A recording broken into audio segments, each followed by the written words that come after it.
Welcome in, belly up, have a seat, and grab a drink as we talk some Wingman Fantasy Football.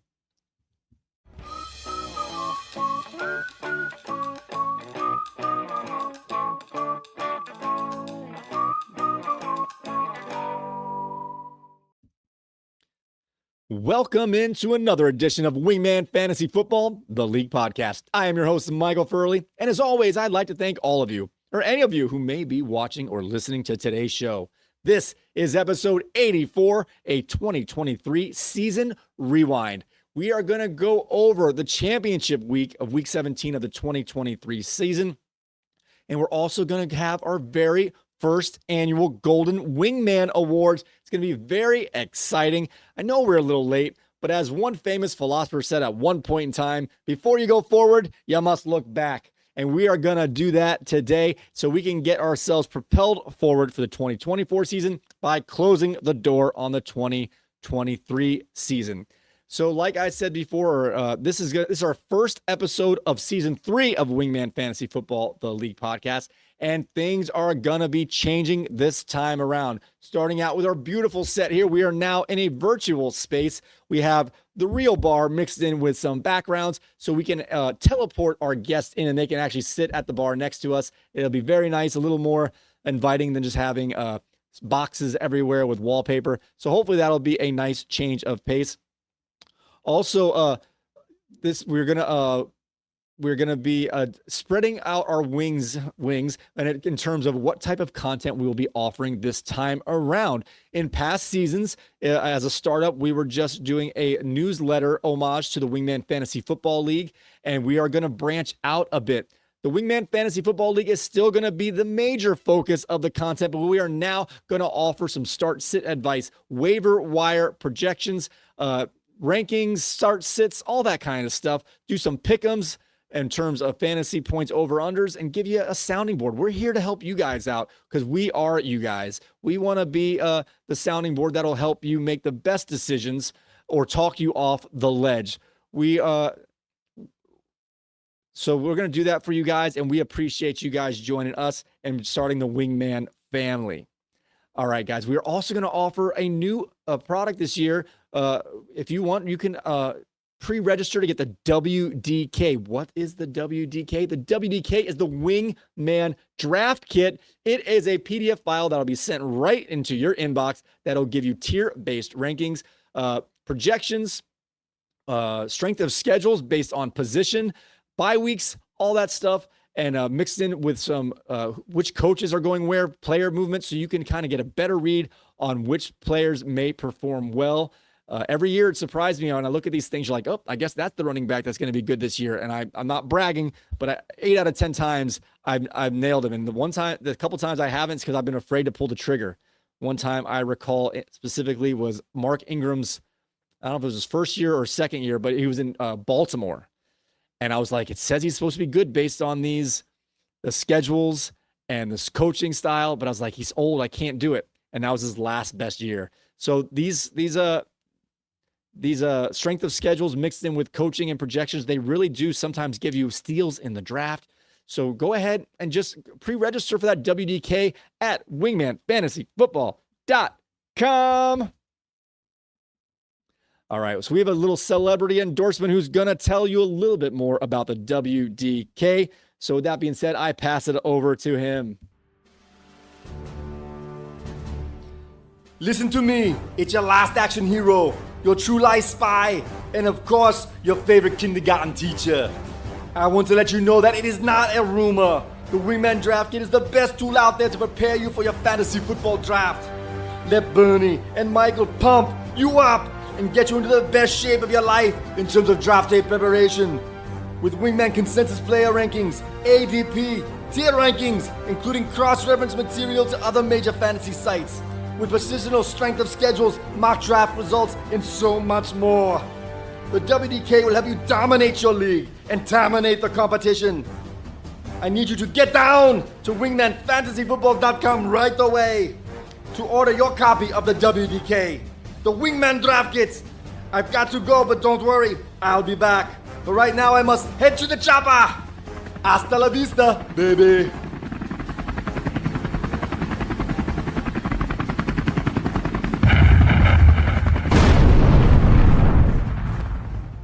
what a herring escape for our endorser, Arnie there. And I don't know if you were listening or not, but Arnold said WDK from our friends Bernie and Michael. And we have Bernie in the bar with us today. How you doing, Bernie? I'm doing well, Mikey. How are you? I'm doing well. A pleasure to have you here. For all of you guys out there, like I said, we're doing major changes this time. And the goal is to have Bernie join us at the bar every episode if possible. But that's the goal right now. Thank you. It's a pleasure to be here. Place looks wonderful. Nice. Thank you. Appreciate it. So like Arnie was saying there, we have the WDK that we are going to start providing out there from our website. And basically what it's going to be is every year I personally go through my rankings based on strength of schedules, bye weeks, cross-reference from other sites, and come up with the best rankings that I can do. And Bernie's going to help me this time around. We're going to consensus our rankings to have a little bit of variance, but you'll also know which one of us picks who where. So that'll help all of our competitors in our Wingman Fantasy Football League know exactly who we're picking. So this is a bad idea. What do you think about that? I think it's a bad idea, but you never know. You know, somebody might use this and they might win a league that's not our league, and which would make me feel great. So like we want to try and branch out and kind of be more pundits. I don't know if that's the right word. And if you can't put yourself out there and that might hurt yourself in a personal gain, then what are you trying to do, right? So we're going to do a short-term loss of personal gain for a long-term, hopefully, growth in gain. So that's the plan right now. And I thank Bernie for joining me along this journey here. No, you're very welcome, Mikey. And I'm right with you as far as going in depth into these rankings, strength of schedule, last year, new teams, new offensive coordinators, you know, everything, roster positioning, really deep dive into it. Nice. So yeah, you mentioned coordinators and stuff. I always try and look at, like I said, I do these rankings all the time, and then there's always like outliers. Like I thought, like for example, going into last year, we thought the Houston defense was going to be a cakewalk for rushing, and by the end of the year, they were actually pretty stout. And I'm trying to think, well, was an outlier the year before. Obviously, their offense got better, which makes a difference when you're playing against as a rushing defense, because if the other team has to score, they can't just run the ball all the time. But I was also looking like they had new coaches, new defensive. Their head coach was a defensive-minded coach, so that was an outlier or a change. I mean, so I looked up all the new coordinators and saw if teams might have been plus or minus in terms of what type of game they're going to play, because a lot of these defenses are just situational. Like Carolina last year was the best defense against passing. That's only because they were so bad as a total defense. Every team could just run all over them. They didn't need to pass at all. So it's kind of stuff like that. Exactly. And, you know, just a little teaser, but is Big D going to be a stellar defense? You know, they lost Dan Quinn. So if you're thinking that Dallas is just going to run people over again, I would think again on that. That was one of my teams that had the extra bonus points for a combination of players lost or coaches gained in Washington. I don't think they're going to be good necessarily, but their coaching staff mixed in with new players they got and offenses, they're a team that could beat the perception of the projections is all I'm saying. I'm not saying they're going to be good, but they're not going to be as bad as they were last year based on those variables. Dan Quinn's been around forever. His teams are always middle to great, nothing worse. Right. Exactly. But as the defensive coordinator, his defenses were always stout. Right. And for them not to have him again, it's just one of those things. Exactly. Very good call. So I'm trying to think what else. So, all right. So there's a lot of other things we want to talk about here. We have a lot of new segments. We got plenty of time to get into that. This is just a welcome back, everybody. Welcome back. This is the first time we're doing a preseason show. Usually we start on kickoff day, but we want to get us going and get into the zeitgeist here so you can follow us all season long.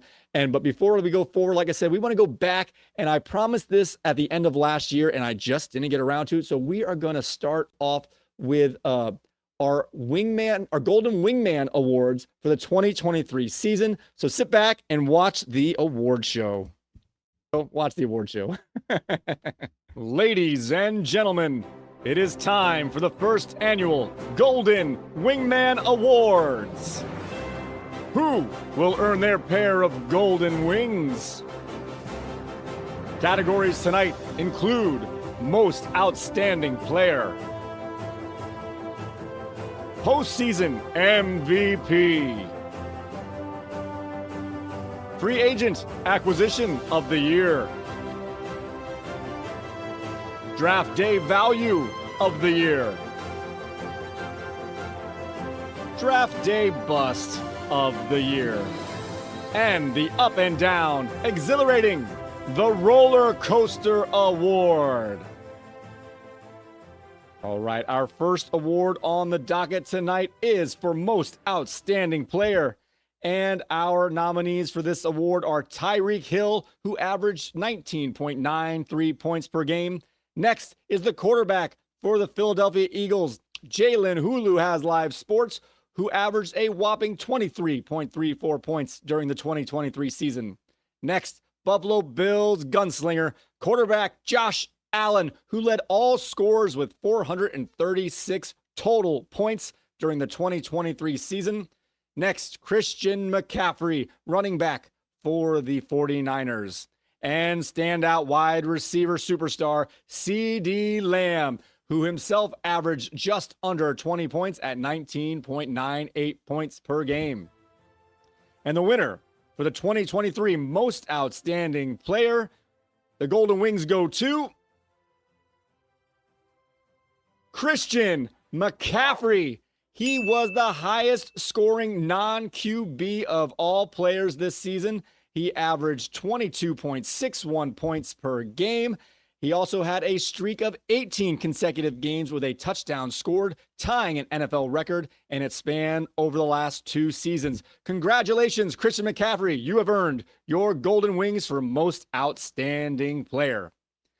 Next, our next category will be Postseason MVP. These players helped their managers win titles, advance in the playoffs, and have just an all-around stellar back third of the season. Starting off with Rams running back Kyren Williams. Release the Kraken. Next, we have Breece Hall, a.k.a. Barisa Lightning, Jets running back. Next, we have Lamar Jackson, quarterback and league MVP for the Baltimore Ravens.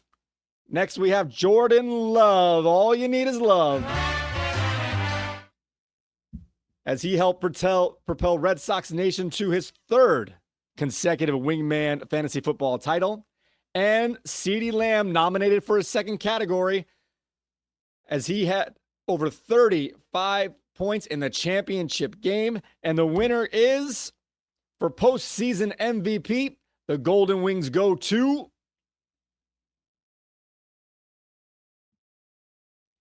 CeeDee Lamb. CeeDee Lamb, like I mentioned before, had 35 points in the championship game, averaged over 23 points per game during the playoffs, and he had a spectacular run, helping knock out the number 1 seed in the semifinals, and helping propel Corey's Mac Daddy 2s to just a narrow defeat. But without CeeDee Lamb, he would not have been there at all.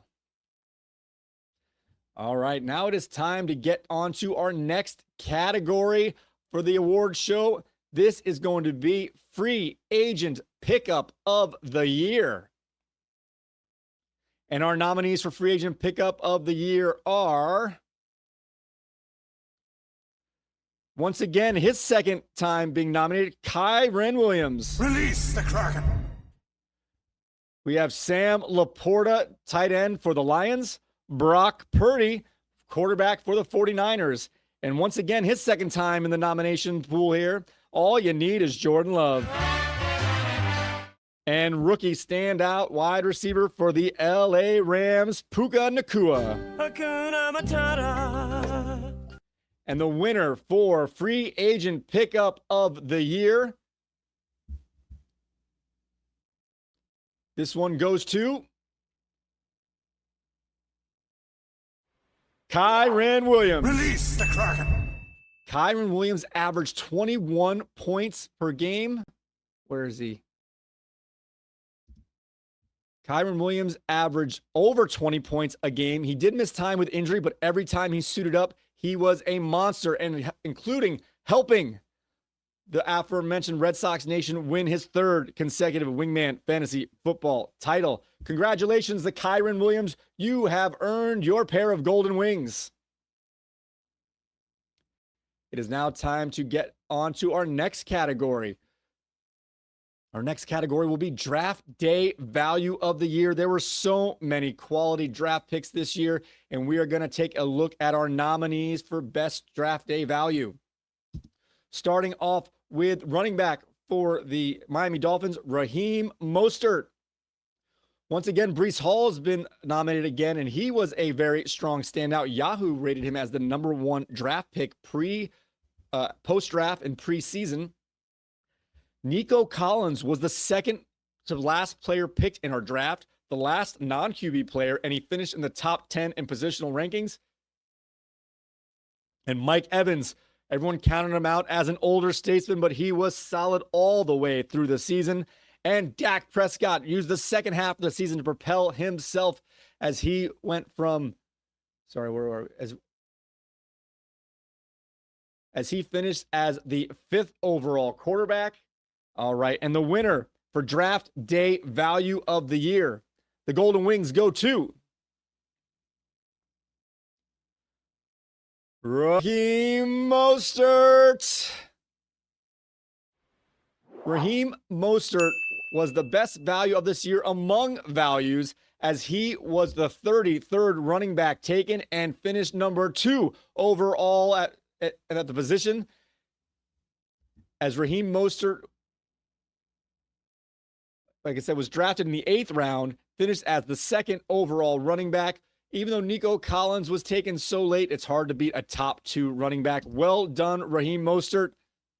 You are the winner of the Draft Day Value of the Year, and you've earned your first pair of Golden Wings. To our next award, the Draft Day Bust of the Year. This is always a tough category. And our nominees for the Draft Day Bust of the Year are as follows.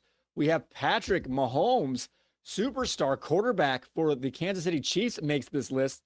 Garrett Wilson also makes this list as the Bust of the Year. Miles Sanders, we forgot, he played last year, but he was drafted in the middle rounds and finished outside the top 100. And Austin Eckler dealt with injury and age as he had a rough go of a season. And Cooper Kupp never got going as he missed the first 4 or 5 games of the season and seemed to take a backseat to Puka Nacua. And the winner or loser of Draft Day Bust of the Year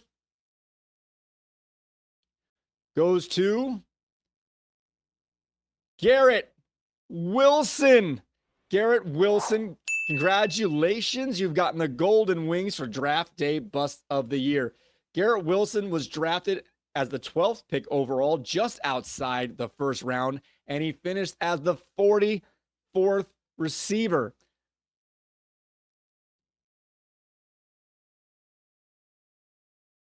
He finished as the 44th receiver in points per game.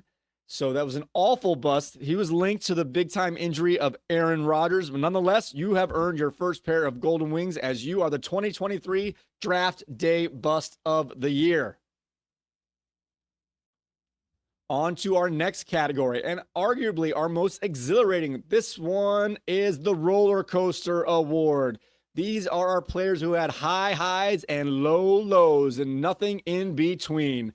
We've got 5 players nominated for this award here. We have Saquon Barkley, who had 5 games of almost 18 points, but also had 5 games of under 8 points.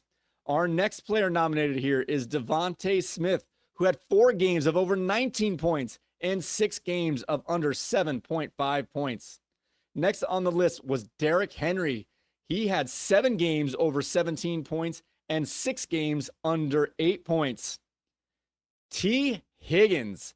T. Higgins had 3 games of over 20 points and 6 games of over 5 points. He had the biggest range here as he had the highest highs and the lowest lows. And Calvin Risky had 5 games of over 17 points and 8 games of under 7.3 points. This one is tough. This is a healthy crop. But the winner of the 2023 Roller Coaster Award goes to Derrick Henry. King Henry Like I said before, had 7 games of over 17 points and 6 games of under 7.7 points. This was a little tricky because he had the most games that were highs or lows, but he was also the easiest one to tell when they might be coming, as most of his games, his good games came in wins against bad opponents, and his bad games came in games that were losses against high-scoring opponents. Nonetheless, though, he had the widest range of outcomes overall. Like I said, 7 games over 17 points and 6 games under 7.7. Congratulations, Derrick Henry. You have earned your first pair of golden wings. Thank you for joining us for the first annual Golden Wingman Awards. Now back to the show. In the back. Sorry about that. That was going to loop for you guys. You're going to see the Golden Wingman Award for the second straight time. No, but we cut it off. Mr. Bernie, after seeing the first annual Golden Wingman Awards, any Golden Wing earners did you think did not deserve any snubs? What do you think? Not really any snubs per se. I think my boy Calvin Ridley should have been up there for the roller coaster award, just because he made me throw my iPad a couple times. So outside of that, though, it's pretty spot on. So the thing I was thinking about with Ridley, for potentially, we gave him a nod, which I just didn't quite get it because of the number of games. But there were games where he would have 0 points at halftime and then finish with 18 points, and vice versa. Yeah. So he not only had roller coaster week to week, he was having roller coaster games. Exactly. It's a roller coaster within a roller coaster. Yeah. So the good thing, I don't know if you want to look at that as a negative award or a positive award. The good thing about Derrick Henry, it's more of a positive award. You knew when the highs were coming, so it was more like a wee. Exactly. So, but as opposed to get me off this thing. Yeah. Outside of that, well, I think it was great. It was a great show. I think the awards went to the appropriate people, and I can't wait till next year. Nice. All right. So like I said before, we never really did an official Week 17 rewind. So we're going to get back and we're going to take a look at the Week 17 rewind. I got my buttons mixed up. There we go. Let's go back.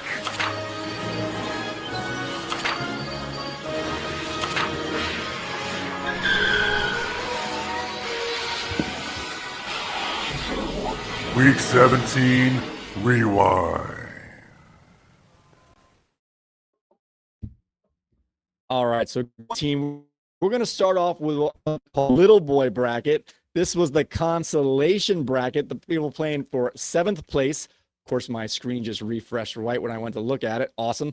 And so this game had someone that you know very well, Team B, Bernie, the bounty hunter. It was you. You were in the game against Reggie's Lion Eyes, and you had a rough regular season, but you went into the consolation bracket on a 2-game winning streak, playing for 7th place. And do you remember how that game went out? I know it was a while ago.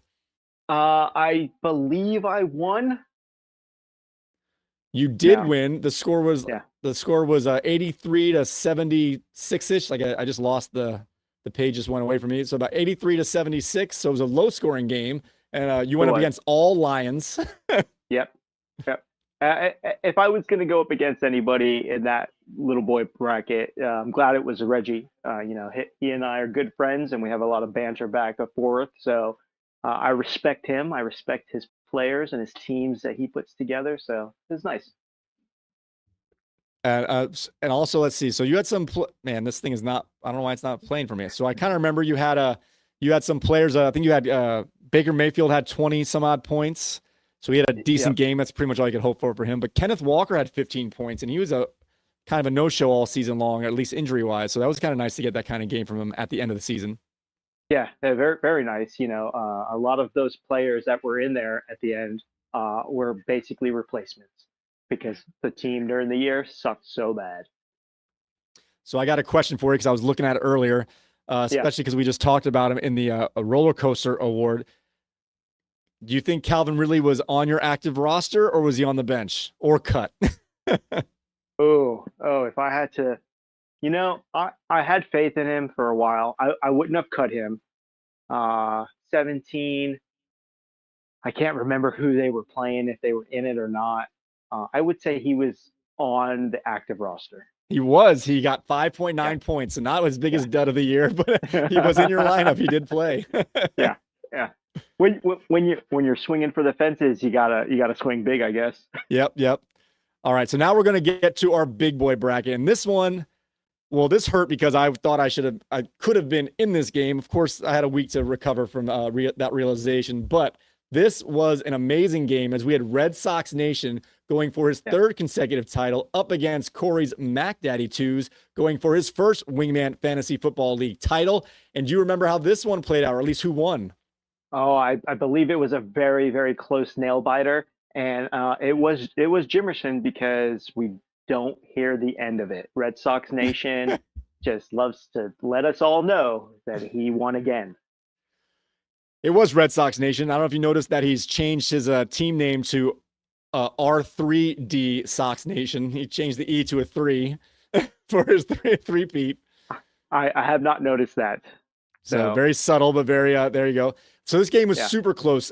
Red Sox Nation won by 0.62 points, and it went down to the wire as both these players had one player on their team active for the Sunday night game, the last game of the year, as it was New Year's Eve night. So I was having a blast. I was drinking by the fire pit watching the game and just texting everybody. It was kind of fun. Yeah. No, that to end it like that with the last game of the season and that close of a game for the championship, that was it was a good win. It was a fun little end there. Red Sox Nation went into that night's game down 20 points, and he had Jordan Love. Jordan Love against Tyson. Is it not Tyson Chandler? Ty Chandler, whatever his first name is, Ty Chandler. And all he needed to do is get a couple points from Chandler and not have Love go off. But of course, Jordan Love, as he did in the postseason, had 4 touchdowns, 3 throwing, 1 rushing to seal the game. And it was just, and Ty Chandler only needed 1 more catch at the end, and he couldn't do it as he was getting subbed out for Alexander Madison. So it was nip and tuck all the way to the final whistle. Oh yeah. Oh no. It's all you need is love. Is that how that song goes? All you need is love. Yep. Yeah. So good for MJ. Good for Red Sox Nation. Let's just keep it at 3 and end it this year. I agree. Maybe he should be the expert for us. We'll ask him what his rankings are, but he's on a roll lately. He's on a roll. He is on a roll. All right. So thank you very much for having us go through the rewind here. We're going to keep up with stuff. We're going to add so many new segments. We've got the Wingman Jam, the 2-point conversation, mixed in, of course, with our power rankings, Mike rants, 4th and long with Bernie. All these things are going to be sprinkled out throughout the year. So come on back. We're going to try and get a couple of these out a week for the next 2 to 3 weeks. My goal is, I didn't talk to Bernie about this, maybe get 3 a week. Whether he can do all 3, we'll find that out later. But a Sunday night recording, a Tuesday night, and a Thursday night, so we can get them out 3 days a week. Talk about the Sunday will be a very chill, just talk about the games at hand, not really diving in deep in terms of our fantasy football league, but talk about potential waiver pickups. People might have gotten hurt, if we're scared or not about that. And then we'll go into the rest of the week doing a recap and preview throughout the remainder of the week. So with that being said, guys, I'm so thankful you guys have found us again. You can find us on Apple Podcasts, Spotify, TuneIn Radio, YouTube Music. Google Podcasts is dead. It's no longer an app. You got to use YouTube Music. You can also find us on YouTube, of course, at youtube.com/@ Wingman Fantasy Football. You can also find all of our content at wingmanentertainment.net/podcast. And of course, the new website, wingmanfantasyfootball.com, will get you in the door to all those places. And there's also the link there if you want to take a look and pre-register to get our Wingman draft kit. Don't know if I mentioned it this time around, but it will be out end of business day on next Monday, the 19th. And if you are able to pick that up, you will get any revisions going out through all the way to draft day. So with that being said, guys, may your glasses be full, your mugs stay frosty, and Bernie, we will see you next time. Next time.